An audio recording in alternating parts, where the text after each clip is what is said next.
டேய் செல் எழுதிக்கிறேன்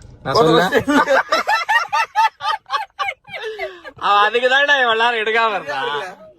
எடுக்கல கொஞ்சம் கிட்ட வந்துட்டு இப்ப சொல்லலாம்ல. சொல்லு வீட்டுக்கு கோலையே போல யார செய்யற வேட்டி கோல் தானே போயிடுச்சு. வேட்டி கோழிங்க காட்டவ. சரி எத்தனை 5 நிமிஷம் வரணும் நடந்தா வந்தா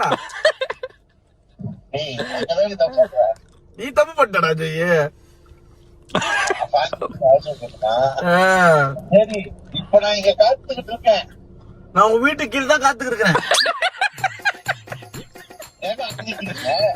அப்ப எங்க நிக்கணும்ன்றா? நான் நினைச்சேன் என்ன நானு நிக்கிறீங்க அங்க அப்படின்னு நினைச்சு நான் வாட்டி சுத்திக்கிட்டு இருக்கேன்.